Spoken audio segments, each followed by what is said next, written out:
Had to get my Ric Flair on, everybody. I know it's a little change, but we've been at this for a whole year. So let's kick this off. Welcome to the Work Hard People's Podcast. I hope everybody out there is having a great day. I know I am. I got Matt freaking Deakins, powerlifter extraordinaire, with us today to wrap up the year. How you doing, buddy? So good. How you doing? Doing fantastic. And we have the co-founder of Work Hard Peoples with me. That'd be Brandon Sprouse, or we like to call him Big Sexy. What's up, That's dude? right. That's right. That's right. How you been? I've been good. Been good. It's been a long Good. year, but it's been good. Yeah, and Brandon spends a lot of time behind the scenes with us. Uh just to get it, our LLC is based out of his home state, because when we first started all this, it was cheaper to do it there. And he kind of holds all those documents and makes sure that we don't do anything stupid. So without him, he was also very big in the planning process of all this stuff. We had talked about it for a long time before we actually started doing it. So I want to thank you, brother, for all you do. Oh yeah. Um, Thank you. You know what? Thank you. Nah, that's good, man. And I want to thank Emma. She's been a big part of this too. I know she's not here with us. She's probably running insurance appointments right now. But most importantly, though, I want to thank everybody that has liked and subscribed and commented with us and watches this show.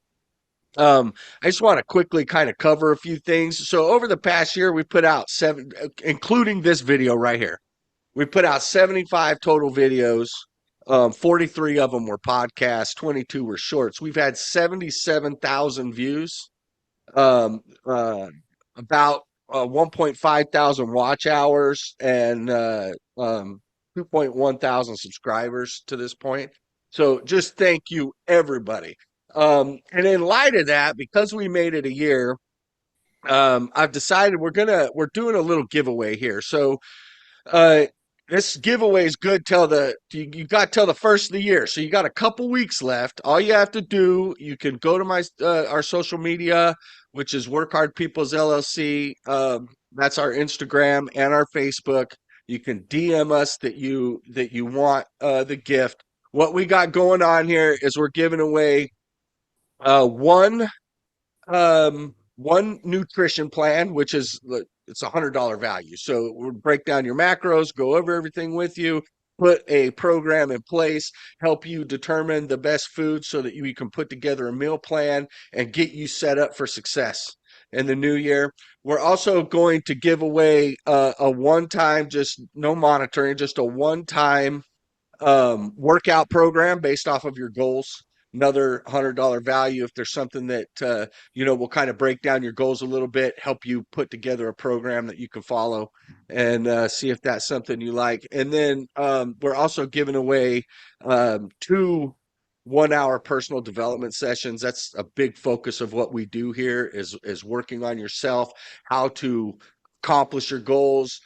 We actually are going to go over some questions later that Matt's got from some of his people where, how do you stay motivated? How do you get disciplined? And that's kind of what those personal development sessions are. We're giving away 2 of those.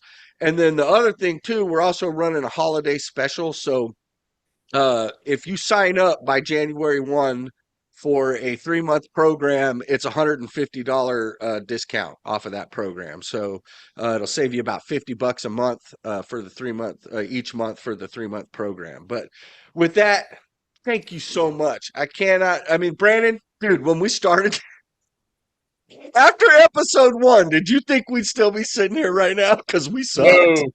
That's it. Yeah, Yeah, I mean, we struggled. it was tough, man. It was tough, but I never thought. I was like, man, who knows? Maybe this or that. I mean, we might get a few views here and there. And never forget, people. I want to tell you this. I've done some crazy stuff. I've been in some stupid situations. One of the scariest times of my entire life was hitting upload on YouTube after the first podcast. I was sweating bullets, bro. Hey, when I uploaded my very first video a few years ago on YouTube, I remember exactly what it was. It was taste testing. I think it was Oreos was my very first like snack review. Remember, it was It was the trio of tasty treats. And I was sitting there, and as I rewatched it, I'm like, this is so cringe. Even nowadays, I'll go back there for some perspective. Like, oh yeah, I talk to people at work. I'm like, presentation skills and talking on video really isn't a big deal. You just got to get reps doing it. I mean, even just today in our weekly huddle, there was one lady, super nice lady. She was shaking in her boots, like shitting herself, giving a 2.5 minute presentation. Right. And I felt terrible, but I'm like, you need these reps in order to get better. So I'm sitting here thinking like how far I've come just from the start of that. That very first one, first uploaded, I'm like, guys, I'm on YouTube. Yeah. And then I'm like, boy, this is so bad. If you remember us, we were like, Yeah, every third word was or huh. after the show, you called me. You're like, bro, we suck. I was like, yes, we do. I think I even said it in the episode. I was like, hey, we're gonna suck at this. Just give us some time to figure it out. That's Oh so yeah. funny, man. I love it. And hey, Matt, I want to thank you and all the people who have come on here as guests. We've had some great guests. We've been able to drop a lot of knowledge. Matt, you have been the frequent flyer on the show. That's why I wanted you to be here at the end of the year. You've given out some great information. It's been a blast talking with you on here. I've had a really good time doing it, but just thanks, man. I really appreciate the support. Oh yeah, I appreciate you having me on here. I've got the gift of gab, so you're giving me a chance to to do something I'm good at, and that's talking. So That's awesome, man. That's good. So let's get into this a little bit. We're gonna do with you guys, we've been getting a lot of questions. We about, I don't know, 4 or 5 weeks ago, we started Matt and I started putting out on our social medias and stuff, if you had questions that you wanted answered during the podcast, that we'd go ahead and go over some of those things, and we're going to get some interjection, and we're going to talk with Brandon too a little bit about what he's currently doing. So for those of you that don't know, Brandon is he's a Walmart truck driver, and he's out there on the road, and it's tough, man.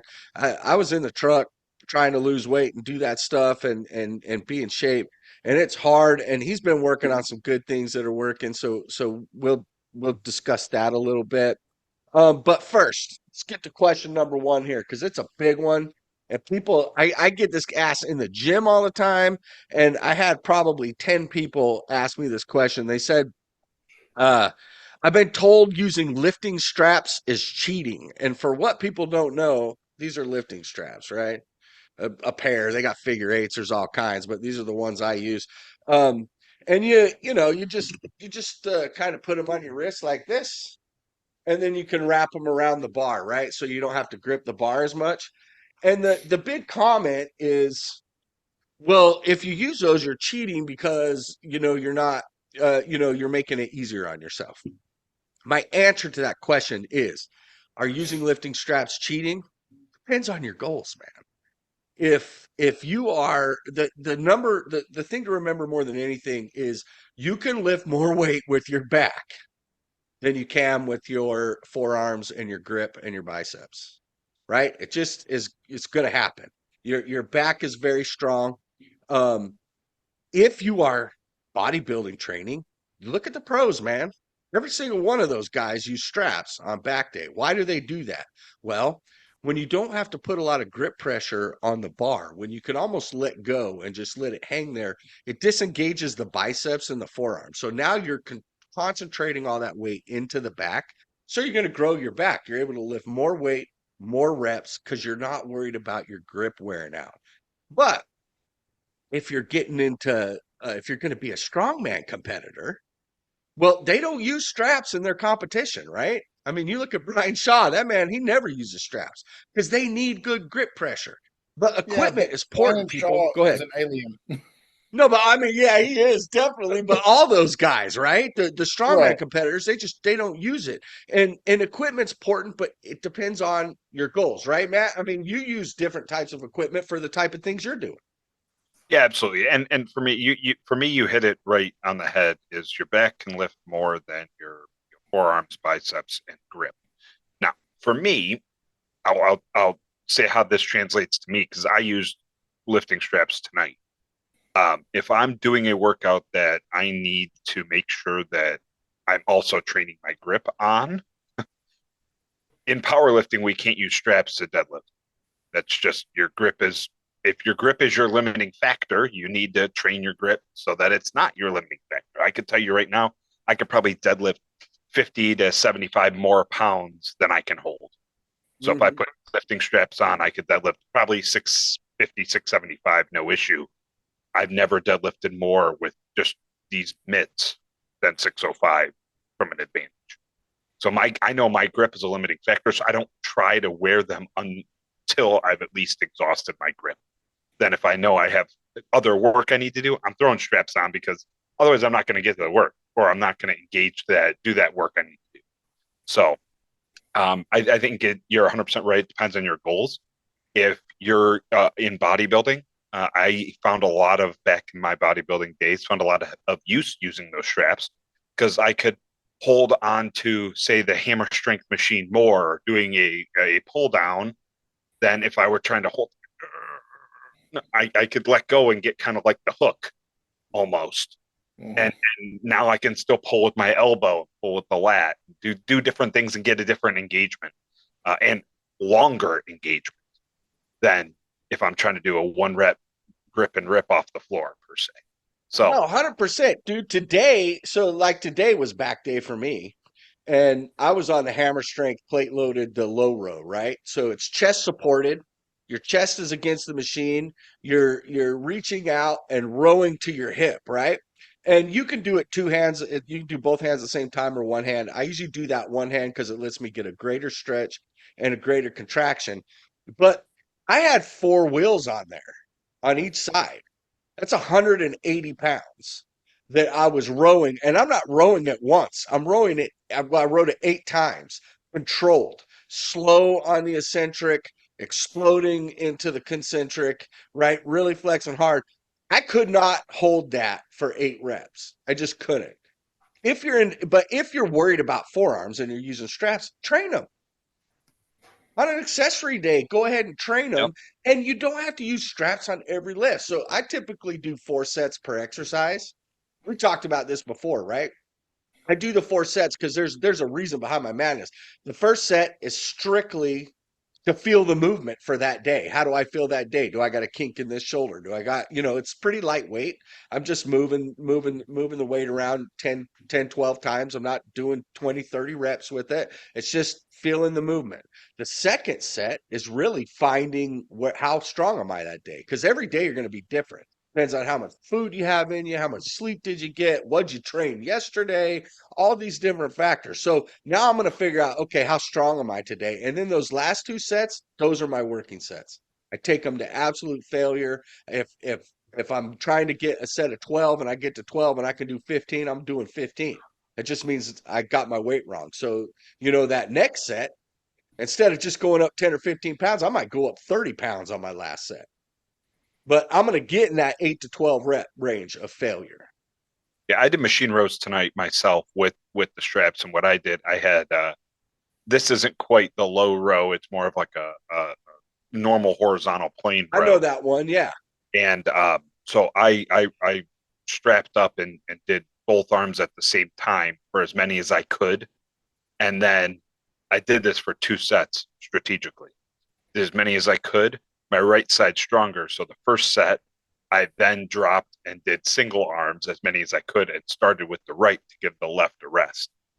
And the 100%. second set, I did the opposite and went Yeah. to the left first. That way, they both got worked in a similar fashion. However, you both did or I did the at the same time as a different stimulus. So it's something, there's no one way to skin a cat, as we've talked many No. times. So, 100%. trying different things to target different areas and grow. How about you, big sexy man? You use straps or no straps? It depends on what I'm doing, really. But I mean, I just introduced straps into certain workouts this last week, and one of them is the overhead pull down. And I noticed that even at my at the max weight that I use on the last third and fourth sets, if I added straps, I was able to pull 5 and 6 more reps because I took that grip and that forearm work out of it, and I was just working the lats and just Yeah. pulling with my back. And and I mean, what you said is exactly right. I mean, if you're training forearms or you're training your grip, then no, you don't want to use your straps. But there are times that I believe straps help you and are a benefit. I don't think it's cheating. Yeah, no, that is like the quintessential reason to use them right there.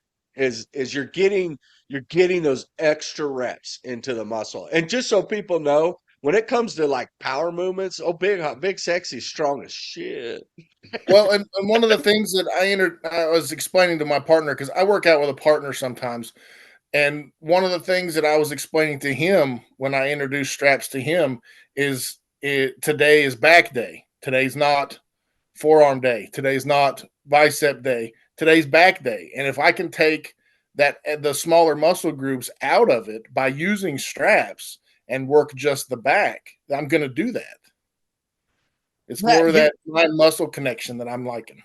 there's so everybody knows my favorite coach that has followed this podcast is Hani Rambod, and he started coaching several months ago. This guy David, I cannot remember his last name, but he was a natural amateur wanting to do get into bodybuilding. He worked at the gym that Hani went to all the time with his athletes there in Texas. And Hani saw him and he's like, man, that kid looks really good. His arms are huge, but his back was underdeveloped. And so Hani just started watching him. And he figured out real quick why his back was underdeveloped because he was using his biceps and all of the movements. And so he actually ended up coaching this kid, and the kid won his amateur natural debut in I think he did classic.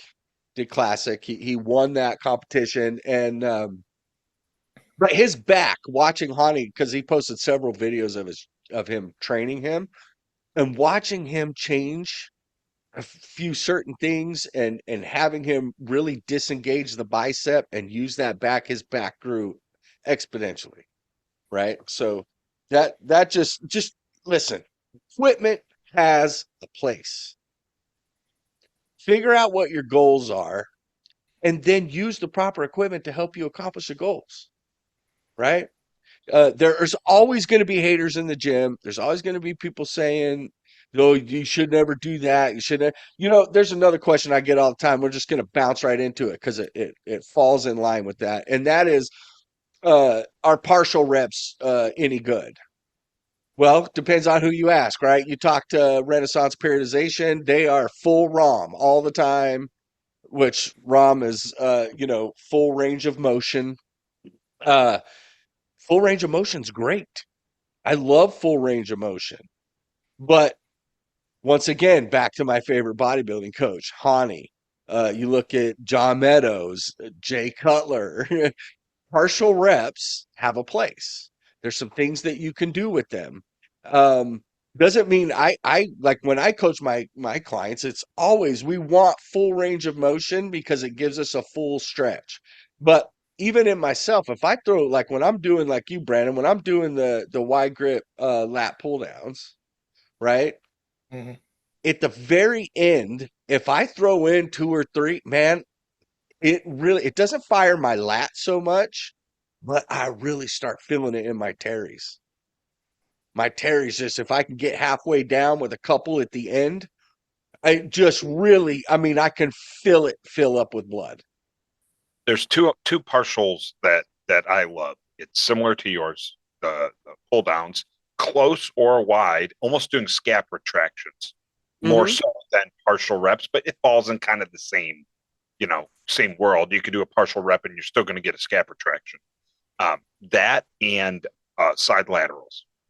One of my favorite things. Yes. Go heavy, lean on a bench, get my wrist strap or get my straps, grab something stupid heavy that I know I'm not going to get all the way up on purpose, and do Oh, yeah. almost like just a swing with the arm on the side. And I'll tell you something that sometimes like blows up my lateral head more than doing any full range of motion lap. You go on YouTube and look up John Meadows how to get big delts, and that is one of his favorites. Those Yep. heavy partials, because when you're doing a side lateral, where's the weakest part of the movement, right? It's from halfway up to the top. That you could do a lot more weight, and what it does is it really starts to accentuate the lower part of the delt where it ties into the tricep there on the side of the arm. It really starts to get that rounding to pop. Yep. It doesn't mean you don't do full range of motion side laterals. You need to, because how else do you get it to pop up top where it ties into the trap and the upper pec, right? That's all things have a place, in my opinion. Some people don't think so. In my opinion, all things have a place. 100% agree. What about you, Brandon? You do partials at all, or is it I do. all for you, bro? No, I like partials, especially when you're getting to that fatigue point. You can get a few more of those half reps or partial reps or oh yeah, and it just you push blood. I love it. I I'm a do big too, fan. man. I love it. It's like negatives. When I get Oh really yeah. heavy, like if I'm doing like I love the hammer strength, the lat pull down, plate loaded, and you can do single arm. And the reason I like single arm is because I can get to the point where I can't really do reps, but I will reach my other hand up and pull that sucker down and then just do a negative. Just let it go up as slow as I possibly can into a full stretch. Once again, dude, I feel my lat feels like it's blowing up with air. It just fills with blood. So anyway, I think that about covers the equipment and alternative exercises, we'll call it. They have a place. And most importantly, you need to find what works for you. Like Matt said, what? That's the biggest thing. Finding Yeah. what works for you. There's no one way to skin a cat. If partials worked great for you and you're getting major growth out of it, why would you go to, 5 sets of 25 with, nickels? Yeah. I We mean, all have. Doesn't make Go ahead, sense. Brandon. when you look at Jay Cutler, I mean, I watched some of his jaywalkings, and he built a whole lot of his physique off of partials. And I Yeah. mean, and he's a Mr. Olympia, what, 4 times? Yep. I mean, And runner up like 4 or 5 times. oh He has yeah. the most runner ups of anybody. But I mean, if somebody in that situation is saying that partials are good, how are you going to tell me that partials are bad? Yeah. And any coach watches Jay lift, and he'll say this out of his mouth. He's like, "Yeah, I'm the sloppiest guy when it comes to form, but what I can tell you is this: I get into the right position, and I can contract the muscle." But he throws weight around. Like he uses English. I used to watch him do lat pull downs, dude, and he'd be like, boom, swinging back, trying to get it down. Same with seated rows. But he gets it into the muscle and contracts the hell out of it. And that is what is important. That Absolutely. is absolutely what is important. Matt, you had some guys that had questions too. Why don't you give us one? Yeah, the two questions, major questions, themes that I got, also kind of apply to me because it's not like I'm seeking the answer because I believe I know the answer and the answer I would give them. But the stuff comes and goes with everyone, pending the time of year, pending the things that are applying to oneself at any given point, the stressors of life, as they call them. So the one I get is a lot since you called me, introduced me as the powerlifting extraordinaire as you do every time. Right. But they ask me, I get this quite often, is how do you stay motivated? How do I stay motivated to go and each weekend, do a pretty close to maximal lift in a bench press and a squat? How do I stay motivated to try to get there? And I see it for me as, what do I have to do each week to get to those days? What do I have to do to recover? Because I'll still do 2 workouts during the week. What do I need to do to be able to be my best on that Saturday, Sunday? So how do you stay motivated, to continue on your goals and follow down the journey around?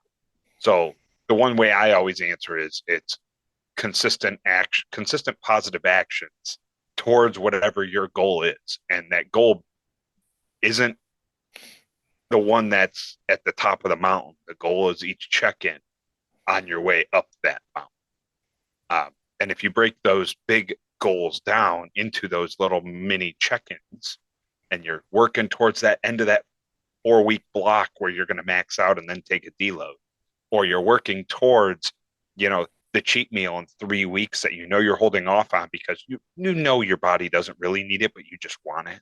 So you're going to reward yourself in a little bit of time, but you also know you need to work to get there. Guilty as hell of that one. And that's one I have to work on, especially a lot of things nutritionally. Like I can tell people, you just need to gain, what's the word? Confidence, gain consistency. There's the word, the other C word. Yeah. Consistency in doing it. But in order to get to day 2, you have to do day 1. And sometimes you got to break it down to that level where you're like, you know what? Today I'm going to eat perfect. Today I'm going to do what I need to do perfectly because I know that I can't do that tomorrow if I don't do it today. So I don't know how you feel, James, about staying motivated towards goals. I think that is absolutely correct. I call it a vicious circle. And it is. It's a circle, and motivation has a partner, and its partner is discipline.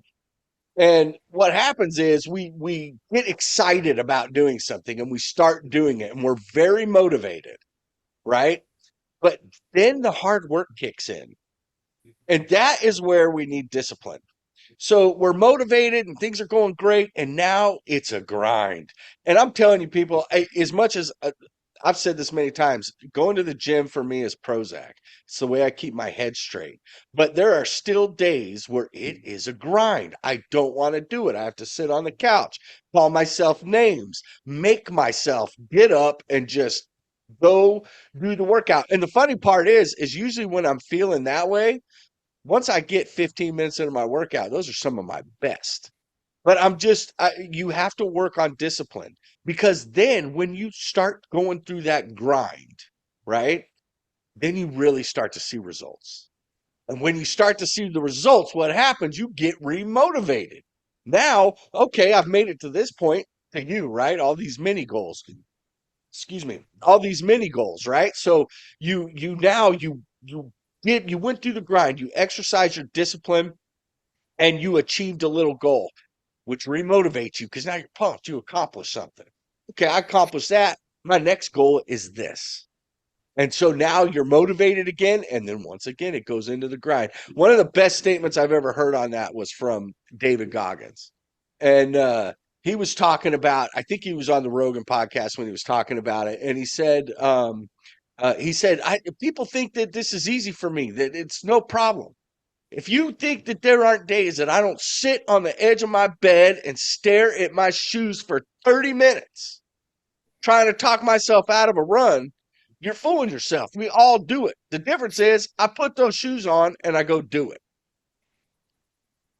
Right? That's the discipline. And discipline's hard, people. There's no way around it. But anything worth anything is going to be difficult, right? If it's really something you want, it's going to be hard. There's going to be times where you want to quit. And that's the question. Are you going to quit or not? How motivated can you stay? How motivated can you stay? Or how disciplined can you be if the goal is easy? Yeah, exactly, man. It's a vicious cycle. And that is where personal development comes in. I'm telling you, people, if you are not looking at yourself in the mirror and assessing your weaknesses, it's something that I've really been working hard on every night. At the end of the night, I look myself in the mirror in the bathroom and I'm like, okay, you fell short here, you fell short here, you succeeded here. I analyze my wins and my losses. And then I have a conversation with myself about, they're going, this dude's crazy. He's talking to himself in the mirror. Yes. So, but then I say, okay, how can I do the things that I fell short on? How can I do those things better tomorrow? What changes do I need to make? Right? You people need to be reading. You need to be working on yourself.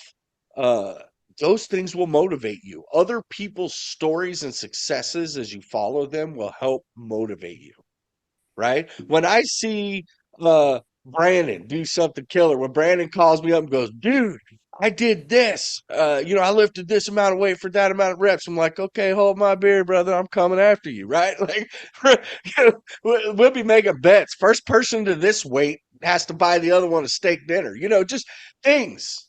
And there's nothing wrong with having a running partner. Someone to help with that journey. But if you're not working on yourself, if you're not working on making yourself better, you're gonna fail. Not that failure's a bad thing, but if you don't work on yourself, you're going to continue to fail and you're not going to learn from those mistakes and then turn them into successes. That's where I was going to go with that. If you fail and you decide not to learn from it or you don't get up, then yes, you have failed. But if you fail, learn from that failure, get up and don't do it that way next time, and you pull through to that next one, that's not a failure in my eyes. It's a learning event, and it's required along the way. It's called failing forward. Yep. Right? Because in life, what do we do, right? Life is a constant series of steps forward and steps back. I'm a firm believer there's no such thing in status quo. Nothing stays the same. You're either growing or shrinking, and that's physically and mentally. One or the other. You're either growing or you're shrinking. There is no status quo. Now, we all do both. Nobody's constantly growing. I don't care how successful they are. Nobody is constantly growing and nobody's constantly failing. The question you need to ask yourself is, are you taking 2 steps forward and 1 step back and then 2 steps forward? Or are you taking 2 steps forward and 3 steps back and 2 steps forward? That's what you need to ask yourself. And that's what you need to work on. Those are the things that are going to make you better. So, but no, I think that was some good wisdom there, y'all. Hey, Brandon. So let's talk about you for a minute. In the truck, man. I know I come from this world, so I mean, I'm actually trying to finish up a book that thing's taken me forever, called Trucker Fit on how to do this on the road. And you've been working at this a while, trying to just get a system down that works. But what are the main things that you do while you're on the road to try and get in physical activity? Oh well, the big thing is that I have to get out of the truck. It's real easy at the end of the day to climb into the back of the truck, get in comfy clothes, and settle in and watch television. The hardest part for me is to get out of the truck, get back out, because I got to get in the back to change. I get into something comfortable. I get some tennis shoes on, and I get out of the truck. If I get out of the truck and we park at Walmart facilities and Walmart stores and such. So if I got to get out of the truck and all I get to do tonight is to walk around the store a few times, I have to get out and do that. I've gotten to where now, if I don't, it's one of those things that you were talking about. I just beat myself up and I call myself names until I finally do it. Yeah. But 3 laps around the store is better than 0 laps and laying on my butt all night. 100%. And you have I know when I was on the road, I carried several sets of dumbbells, but you have selector weights that you take with you, right? Yeah, I have the Bowflex selector weights. Nice. Yeah, that's good. Because I'm telling you, there are a lot of things you can do. Well, they've made a huge difference for me too, and I've found different things on the internet to where I can actually build most of my workouts. I can't go as tough as I can in the gym, but I can build most of these workouts because or with dumbbells. And I carry 2 sets of the selector dumbbells. I carry a set of 15s. I carry 2 yoga mats so I can get on the ground outside. And then I carry 2 sets of tennis shoes because I change my tennis shoes every night. But and that's what I keep just specifically to keep myself active. Because if I can go to the gym during my days off and I can kill it in the gym, but then if I take 6 days in a row off, I haven't done anything.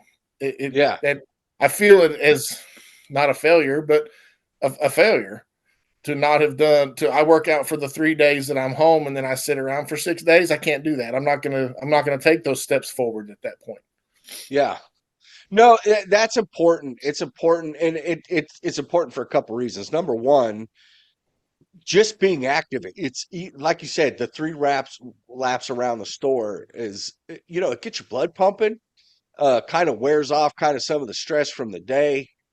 So it's going to do good things for you while you're out there on the road, number one. And number two, I mean, dude, you're out there setting an example for all the other guys that are just sitting in there watching TV. They see you walking laps around the store, or if you're in a truck stop, or depending on the type of job you have. Uh, there are things that you can do. You just have to set your mind to it to get out there and get it done. Yep. So no, I love that, dude. I love that you're engaging, and I know you busted your foot last year too.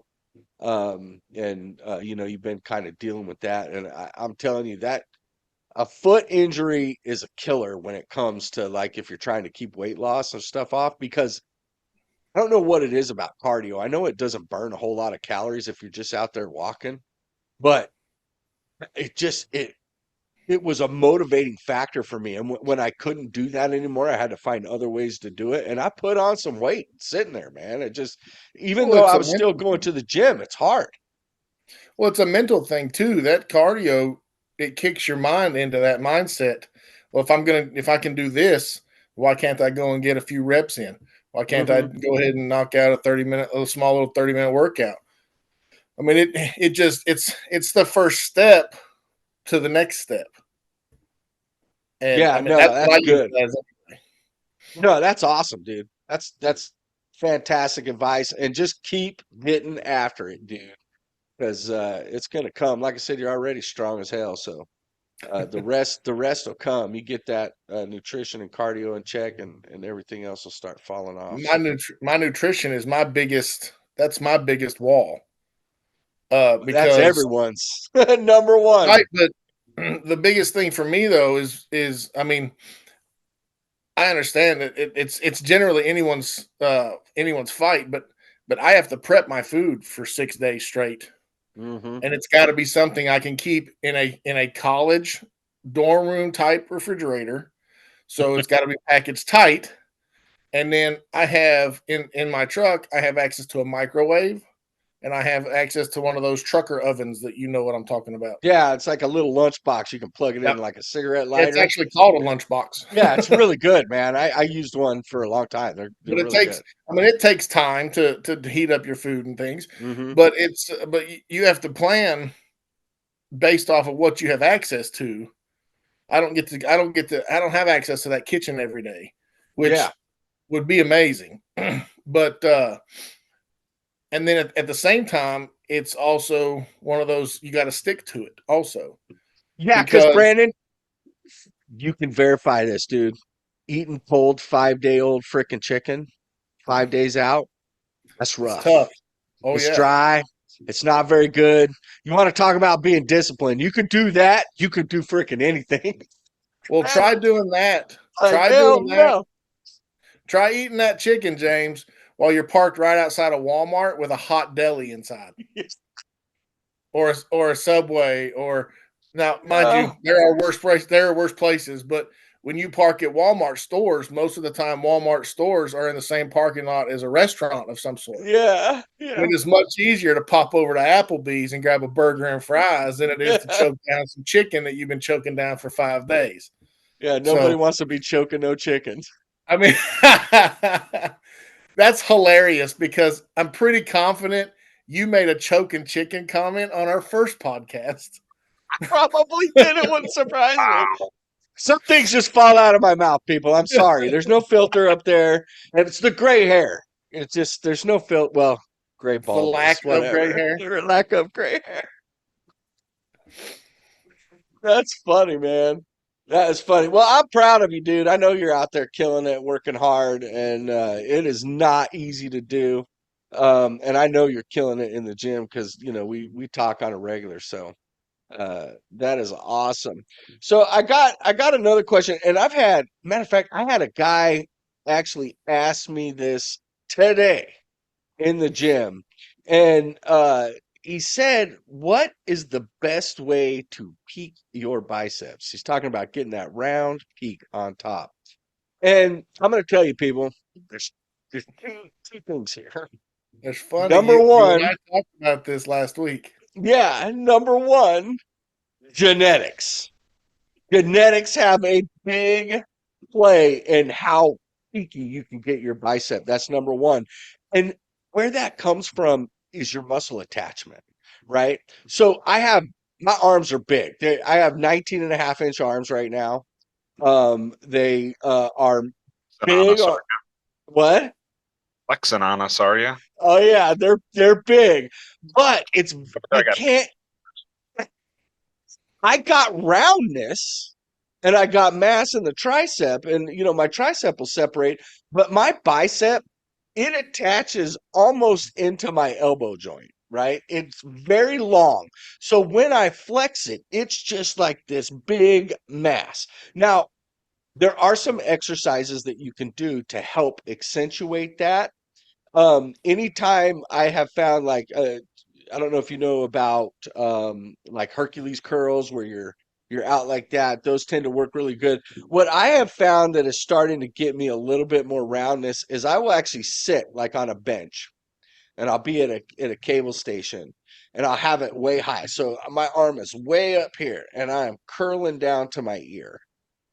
And I have noticed I've been doing that for about 5 weeks now, and I have noticed that I'm starting to get a little bit more roundness on top. But it has a lot to do with genetics. Usually, people that get that nice, huge peak on their bicep, that when they flex and you see where the bottom of the bicep attaches, it's usually like 2 inches short of the crook of their arm. Where mine, I can feel it right there at the crook of my arm.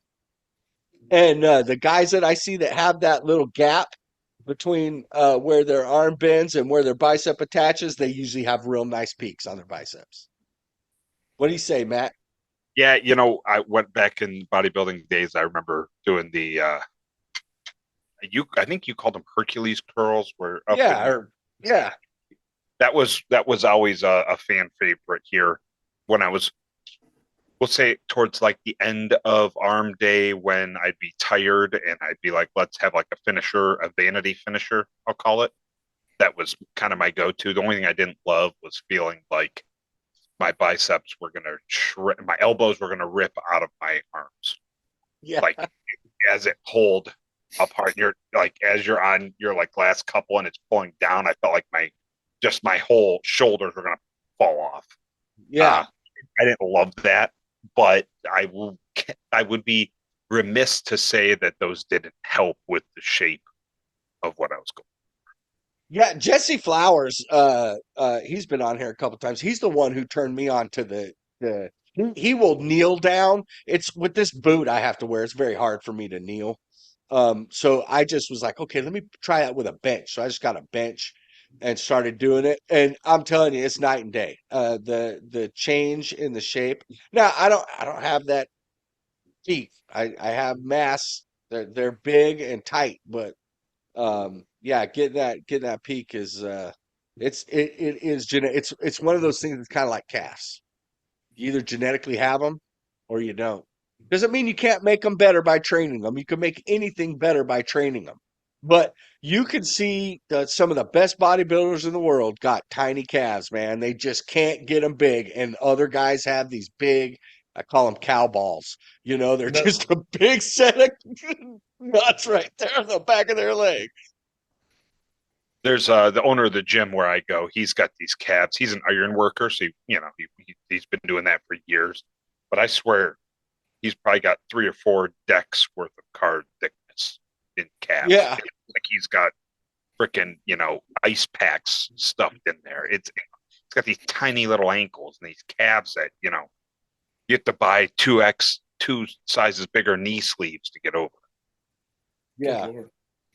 Just so you know, people, a lot of lifting in general, whether it be bodybuilding, powerlifting, strongman competition, a lot of that stuff comes down to genetics, right? Why are there not a lot of 6'3" open bodybuilders?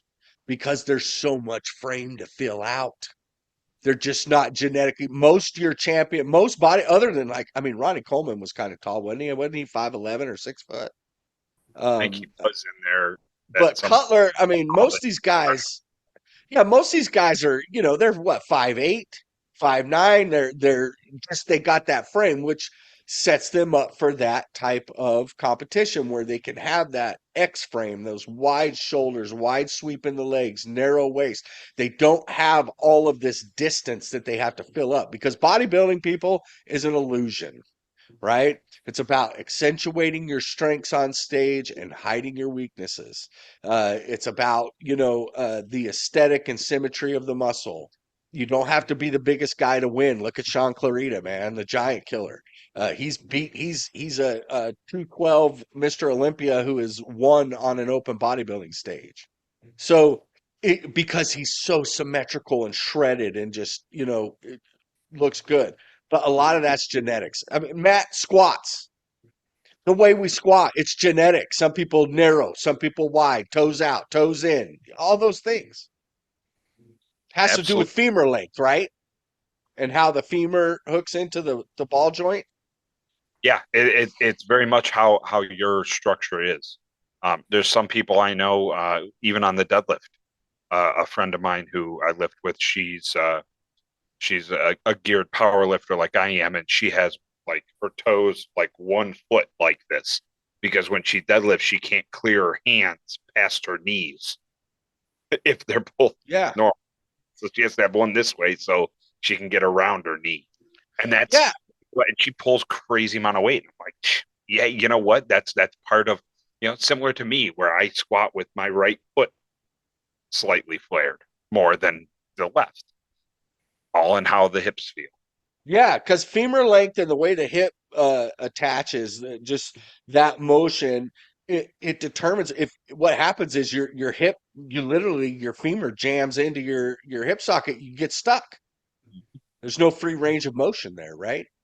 It's just like it doesn't matter what it is. If you're benching, there's people that go super wide, some people go a little bit more narrow. How do they clear? Where do they feel their most strength? Where can they get the engagement from everything that they're using? And we talked about this earlier, right? Everybody's different. You got to find what works for you, period. Got to. I mean, look, just think of the bench press real quick. Like a lot of people, I'll get asked every once in a while, well, where should I put my hands when I bench? And I go, where do you feel the strongest? Yeah. If you're not, like for me, wearing a bench shirt and all, I have to go as wide as I can, wide as I'm legally allowed to within the parameters of the federation, which is like inside of your finger on the ring. So I'm way out there. If I was benching that way raw, that is like the weakest of weak for me. Yeah. So, I always say stack over your shoulders. There's a good place to start. Yeah, 100%.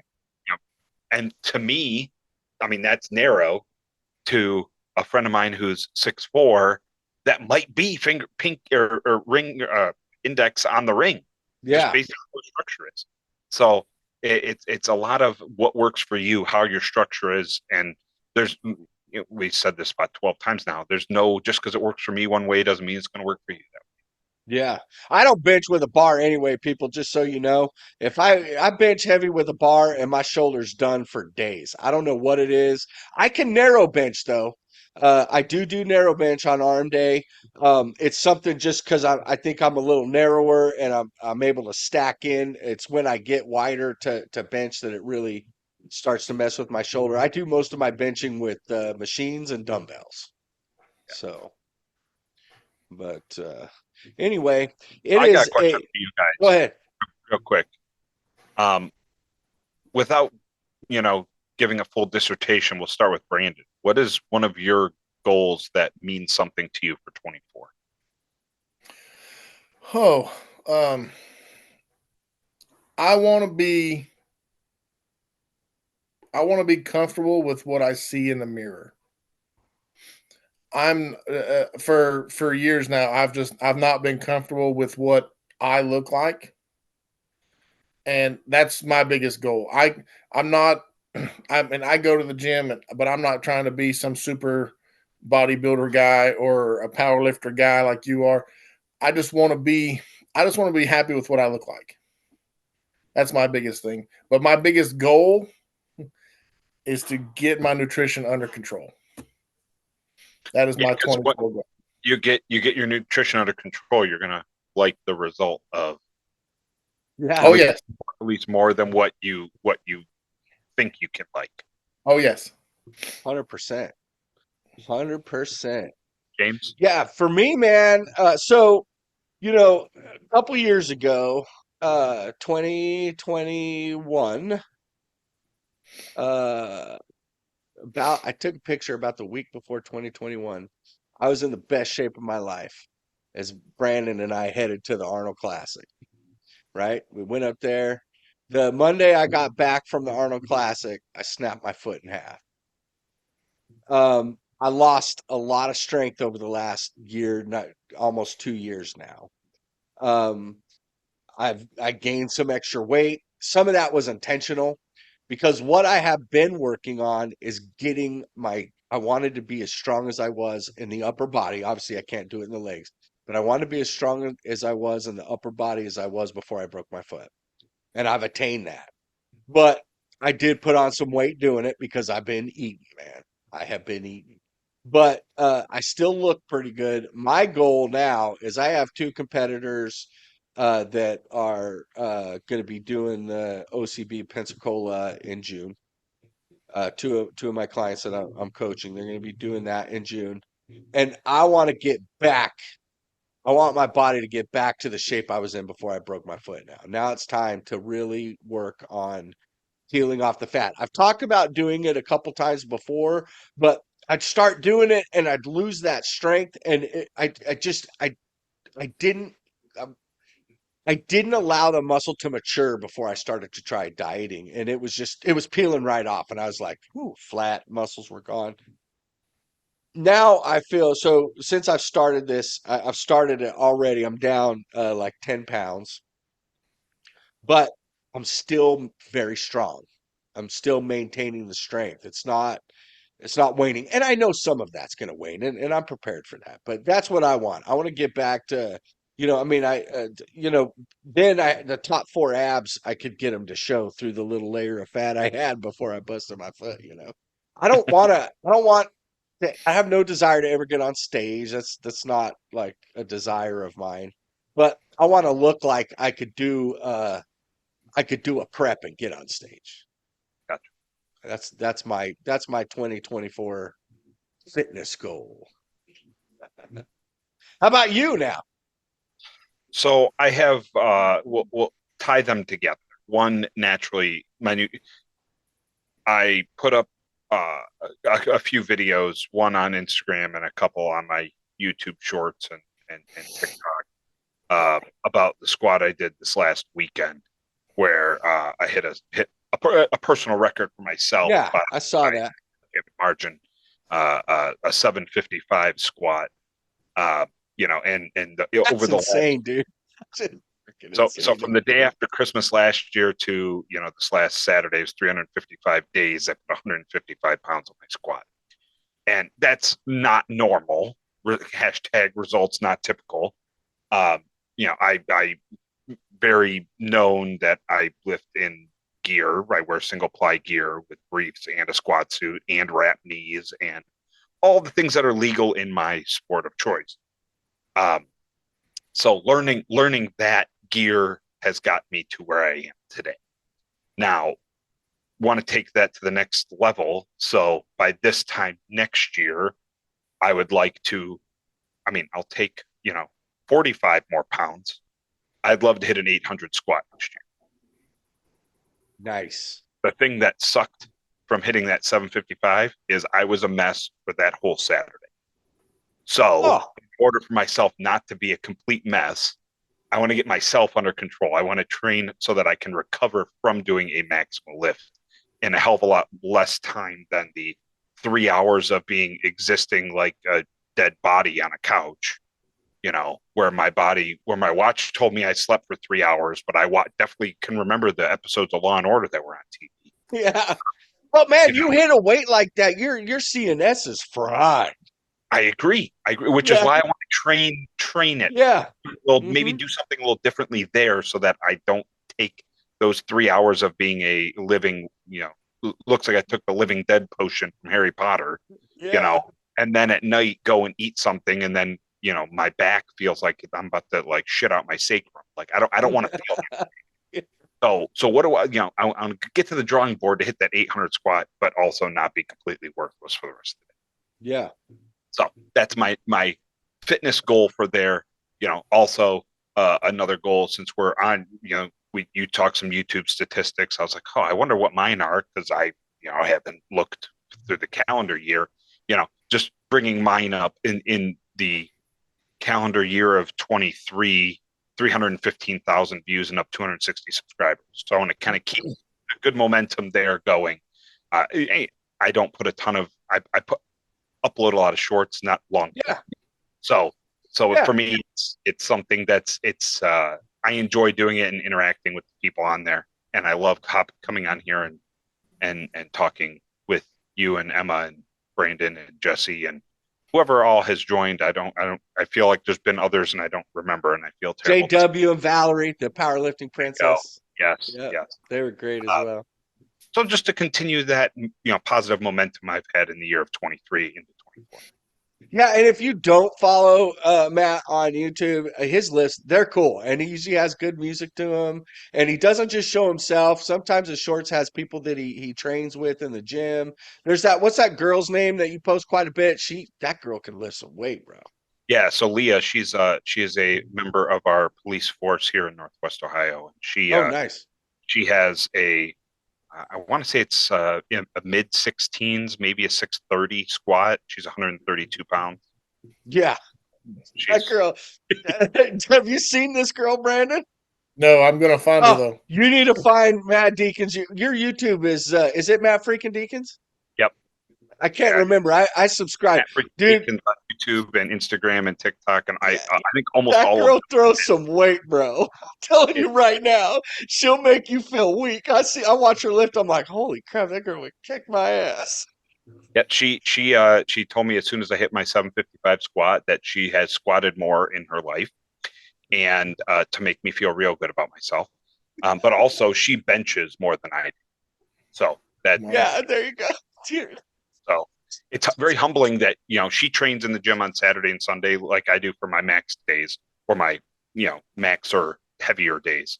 So it's always nice to have that in there. It's like a constant, like, I train with people. I'm not the weakest, but I'm not the strongest of the 7 or 8 of us in there. So it's kind of nice to per pound, just like we also that train Saturday and Sunday with us is the 2-time runner-up of Miss Olympia.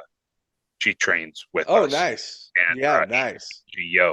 She's an amazing human being, and she'll go out there and squat 350, 400 pounds for reps as well. And she's this tiny little ball of muscle, and makes me feel completely inadequate. But like I said, she's the nicest person and will get you amped up to do anything you want to do. So yeah, that's awesome. That is awesome. Yeah, I like seeing people lift weight. I actually had a little bit of an ego boost today because I was in there doing those rows and I threw 4 plates on there, and there was a dude lifting over there, and I started rowing and he literally stopped and watched. When I got done, he's like, "You're strong as shit, bro. That's amazing." He's like, "How old are you?" I go, "I'm 52 in a couple of weeks." He's like, "Dude." He goes, "I hope I'm an old man like you." I was like, ego boost, ego boost. You made old grandpa feel good today. Okay, last question, then we're gonna get out of here. I'm just gonna go to both of you, and then I will wrap it up. Matt, if you could tell somebody anything, whether it be personal development or just anything you want to say to somebody getting ready for the next year, what would it be? It would be write down what you want to do and don't let anybody tell you it's stupid or deter you from what you want to do. There's been many times I know in my life where I've wanted to do something and it's been 8, 9 years later I finally did it, just because I was more worried about what somebody else thought of it than what I actually want. So if you have something you want to do, write it down, create a plan. Even if you have to change the plan 30 times over that year, you got to start somewhere, and don't let anybody tell you it's stupid, because that is great advice. Stupid if it matters something to you. Yeah, fantastic. That could not be better said, brother. How about you, buddy? Yeah, he took my answer, but it definitely has to do with goals. Make goals, not New Year's resolutions, um, and stagger those goals. It's good to have that higher goal that you want, but give yourself the goals to get yourself to it. If you give yourself just the one big goal, you're not going to get there. But if you give yourself smaller goals that are stepping stones to the bigger goal, you're going to do it. And if you have veteran buddies, call them. Hell yeah. Hell yeah. I call them mini goals. Yes. Mini That's one goals. thing I Little do say. mini wins. That is one thing I do say a lot is never be afraid to ask for help. And Yeah. that's not just from like a mental health standpoint. That's from if you have something you want to do, nobody is Superman. Nobody is just going to come up, or Superwoman. Nobody is just going to say, I'm going to do this myself and screw you, and I don't need your help. You're going to need their help, whether it's something as innocuous as letting a dog out because you're busy cooking food, or it's something like I need to bounce an idea off of because I'm stuck in a rut and need to get out. Yeah, no, that's great. And Brandon, absolutely.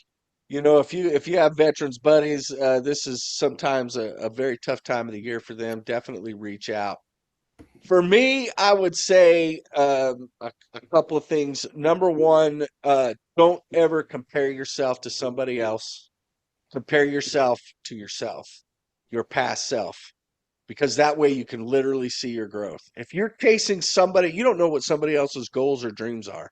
If you're chasing somebody else, you're chasing their goals and dreams, not yours. Dream big.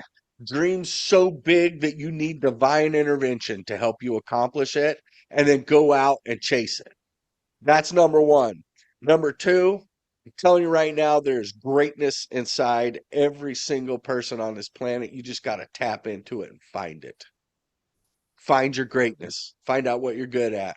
And you know, you've heard me on this podcast the entire year. I end every episode with "Don't forget to smile," and that's because I think that each and every one of us have someone or something, some reason to smile. It'll lift you up a little bit. And I've said this before. If you don't have somebody, reach out to me, man. I'll love you. I'll talk to you. You hit me up on a DM. You got a question, a problem, just want to chat.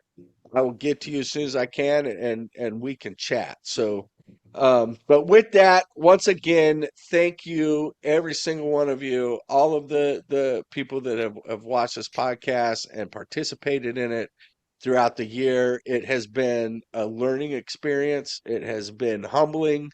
It has been exciting and fun, and I cannot wait to kick off next year. We already have, I think, 3, 4 guests already lined up. We will not be back on until I think the first Sunday in January. What is that, the 4th or the 7th? I can't remember, but that'll be that. It'll be till then. We're gonna take a few weeks off here, and with that, y'all get out there and work hard, peoples, and remember, don't forget to smile. Thanks so much for watching or listening. Remember, don't forget to like and subscribe. You can find us on Facebook at Work Hard Peoples LLC or Instagram at Work Hard Peoples LLC. You can also find us on our website at workhardpeoples.com. Have a great day or night. Don't forget to smile.